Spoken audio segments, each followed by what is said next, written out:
Hey hello everyone. இன்றைக்கி இந்த வீடியோவில் நம்ம என்ன பார்க்க போகிறோன்னா, இந்த கேக் டிசைன் எப்படி பண்ணணும்னு பார்க்கலாம்.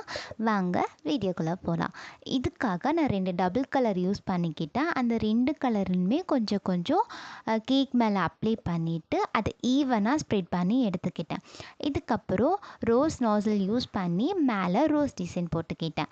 இதுக்கப்புறம் கீழே பாட்டமில் வந்துட்டு கொஞ்சம் டாட்டாக வச்சு அது ஒரு நைஃப் வச்சு மேலே இழுத்துற மாதிரி ஒரு டிசைன் நான் கொண்டு வந்துக்கிட்டேன். அதே மாதிரி செகண்ட் லைன்லேயும் அதே டிசைன் நான் கொண்டு வந்துக்கிட்டேன். இதுக்கப்புறம் என்னடா பண்ணலாம் அப்படின்னு சொல்லிட்டு யோசிக்கும் போது ஒயிட் கலர் பால்ஸ் என் கண்ணில் பட்டான். சரி தூக்குடா அவனை அப்படின்னு சொல்லிட்டு அவனை எடுத்துகிட்டு வந்துட்டு கேக் மேலே நான் அப்ளை பண்ணி எடுத்துக்கிட்டேன். அதே மாதிரி சில்வர்ஸ் பாலும் இருந்தால் அவனையும் கீழே அப்ளை பண்ணி எடுத்துக்கிட்டேன். அவ்வளோதான், நம்ம கேக்கோட ஃபைனல் லுக் இப்படி தான் இருந்தது. இதே போல் கேக் வீடியோஸ் நீங்கள் பார்க்கணுன்னா நம்ம சேனலை மறக்காமல் சப்ஸ்கிரைப் பண்ணிக்கோங்க. பை.